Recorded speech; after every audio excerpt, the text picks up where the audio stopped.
Ocala's information station, 1370 WOCA. Ocala.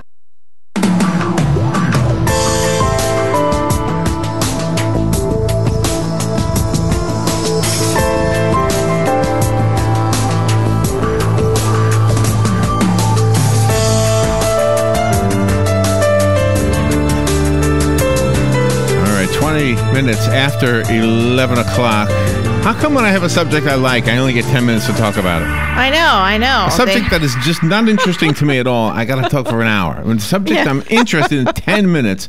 Dan White is on the phone. He has a book called Under the Stars, How America Fell in Love with Camping. I love camping. Dan taught writing at Columbia University and San Jose State University. He's a contributing editor to Catamaran Literary Reader, and he's a camping enthusiast and explorer and best-selling author, and I can see why. Dan, thank you for being on the air. Oh, it says August marks the 100th anniversary of the National Park Service.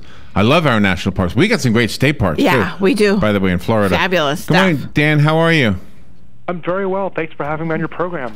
I love camping. Just looking at the word camping, I can smell the inside of a tent. Everybody who camps knows that smell, right? Oh, yeah. As long as you don't touch the inside of the tent, the wall, because then the rain comes in. You ever have that happen to you? I have, yeah. Yes, I have. You are so picky. You are so picky. So you have to kill the mosquitoes somehow. Exactly. But then you press it, and then the water, keep your hand away from it, Where are you? Where are you calling from?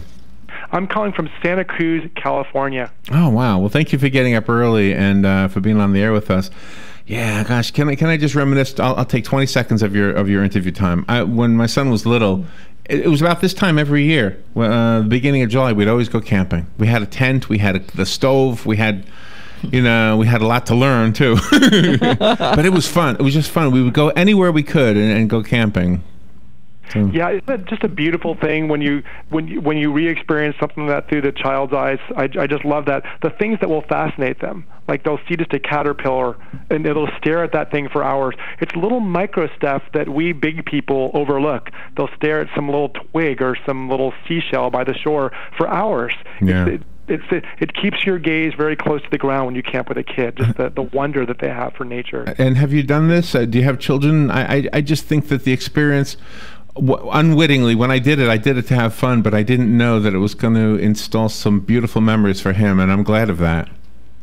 Well, I go camping all the time with my daughter, and we've been going out there since she was 4 years old. So she, as far back as she can even remember, she went camping. We started out at a little state park, and the first time we ever went up there, we were up in this little state park in California, and she was scared to get out of the car because she didn't know any different. Right.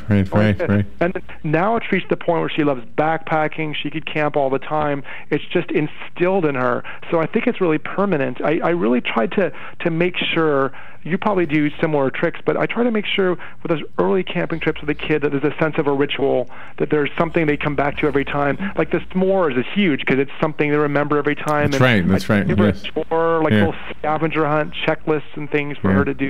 Yeah. Make her involved in it. Set up the tent with me. Yeah. I can remember another memory, if you don't mind. We came back from a camping trip, and all of a sudden we didn't know what to do because you're always doing something when you're camping, whether it's setting up a tent, taking down a tent, cleaning up after yourself, putting out the fire, doing something. We got home and everything's done already. You don't have to set up the house or take it down. Yeah. There's a sense of risk too. I mean, because the book Under the Stars is a lot about personal, but there's a lot of just the history of American camping for the reader. So, but I think I'm always trying to find a place where the personal will intersect with history. And one of the unpredictable things with me is just I'm not sure if it's true with you too, but building the campfire when all eyes are on you. You got all those hungry eyes looking at you. Right, yes. Like, how am I going to do that? And then you can mess it up. And I had this one experience. This is the first real camp out ever with my kid. It was unbelievable. I was trying to make the campfire. I couldn't even light the thing with fire starters. But then I remembered this book I took along kind of as a joke by Horace Kephart. He's a camping expert from the early 1900s. The book was written in 1903, and I went through there, and I thought, gee, maybe he's got a recipe for baking a fire. So I pull out this book with yellowy, delicate pages. I sit down, I follow his recipe for the fire, and lo and behold, it's the most amazing campfire that I've ever made in my life from a guy who died in 1931. So wow. You know? Oh, Wow. well, I have to read that. Gosh. Did you include it in your book? Oh, yeah. In fact, I not only include reference to Horace Kephardt's Cooking and Woodcraft, but I include the recipe for that particular fire.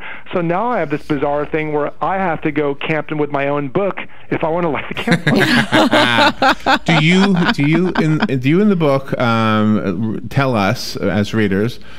Let's see, things like eating the food that you catch, like fish, or maybe, I don't know if you went hunting or anything, or did you stop by the campground general store? Well, you know, it's funny because I have to admit that I foraged once where I was foraging for plants. They actually tasted quite disgusting, but I foraged for redwood sorrel and for a plant called sticky monkey flower.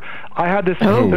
There's a scene which people have been talking about a lot lately where I camped totally naked with nothing to kind of emulate the survivalist campers of the 19th century, which was quite a harrowing experience, and I got stung by yellow jackets. But that was the one really trying to live by my wits and forage for redwood sorrel, which kind of looks like a four-leaf clover, but it's got 3 little leaves on it, and it tastes very sour. Okay, you got me. I'm stuck on camping naked. Okay, so you got camping naked and you got stung by bees. Were you in a tent?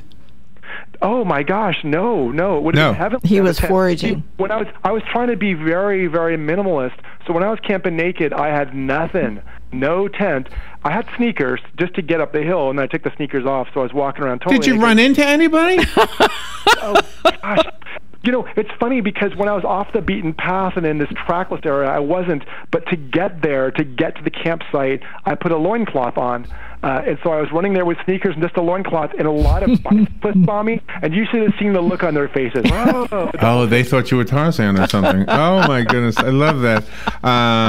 Okay. Well, I love the way you write, by the way. You are a very talented writer, and obviously that it's a passion of yours. It says you have another book called The Cactus Eaters. What's that about?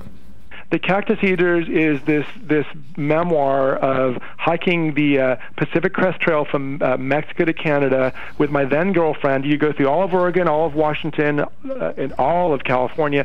And I hiked it in a total whim, had no idea what I was doing, didn't have any survival experience, and just winged it.